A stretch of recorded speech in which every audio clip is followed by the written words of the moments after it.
সারা জীবনে যে ঘুম পাচ্ছে বলেই তো লাইফটা শেষ করে ফেললে। পড়তে হবে কতগুলো সাবজেক্ট জানো? পড়তে হবে কতগুলো সাবজেক্ট?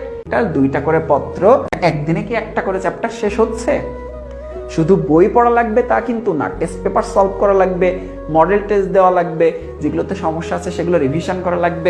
ঘুম পাচ্ছে, মনোযোগ দিতে পারতেছি না, আড্ডা দিতেছে এক একটা, এরকম করে করে লাইফটা যখন শেষ হয়ে যাবে, তখন যখন এইচএসসি রেজাল্ট খারাপ হবে, বুয়েটের রেজাল্ট দিবে, মেডিকেলের রেজাল্ট দিবে, ঢাকা ইউনিভার্সিটির রেজাল্ট দিবে, কোথাও চান্স হচ্ছে না, আমার কপালটাই খারাপ, আমার সাথেই শুধু সবসময় এরকম কেন হয়, মানে সবসময় আমার সাথেই কেন আল্লাহ, বারবার আমার সাথেই কেন?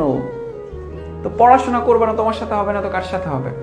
তুমি যদি ওইভাবে পরিশ্রম না করো, তুমি যদি সঠিক সময় সঠিক পরিশ্রমটা না করো, তো কপাল তো তোমারই পুড়বে, তাই না? এই মুহূর্তে যারা মনোযোগ দিয়ে পড়াশোনা করতেছে, কপাল তো তাদের পুড়বে না, কপাল পুড়বে তোমার। ঘুম পাচ্ছে, মনোযোগ দিতে পারতেছি না, মাথার উপর দিয়ে যাচ্ছে, তাহলে বেসিকে কত ঘাটতি আছে সেটা মানে বুঝে নাও। ভাই প্লিজ পড় ভাই পড়। মানে তোমার লাইফটা যদি সুন্দর হয় তাতে আমার লাভ হবে না, লাভ হবে তোমার এবং তোমার বাবা মায়ের।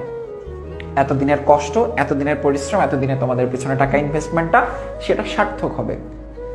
তো এত বলদ কেন তোমরা, আর এতটা নির্বোধ কেন যে এখনো পড়াশোনা করো না? চাইলেও কি বুয়েটে ভর্তি পরীক্ষা দেওয়া যাবে? চাইলেও কি তুমি মেডিকেলে ভর্তি পরীক্ষা দিতে পারবা? চাইলে কি ঢাকা ইউনিভার্সিটি ভর্তি পরীক্ষা দিতে পারবা? কোনো চেঞ্জ করার সুযোগ নেই, তোমার লাইফ একদম ফিক্সড হয়ে যাবে। আগামী বছর এই সময় লাইফ টোটালি ফিক্সড, আর কোনো চেঞ্জের কোনো সুযোগ নাই। চাইলেও তুমি এইখানে ওইখানে তোমার নামের আগে ইঞ্জিনিয়ার শব্দটা যুক্ত করতে পারবা না, নামের আগে ডক্টর শব্দটা যুক্ত করতে পারবা না। তাহলে যদি সুযোগ থাকে আর মাত্র এই কয়েকটা মাস, তাহলে কেন এখন আমি পরিশ্রম করতেছি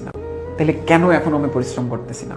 সফলতা তোমাদের জন্য না, সবাই তোমাদের জন্য এত এত দোয়া করতেছে, তুমি পরিশ্রম না করলে সে দোয়া কবুল হয়ে তুমি একদম ডিএমসিতে ফার্স্ট হয়ে যাবা, এত সহজ না। লাইফ আসলে এত সহজ না।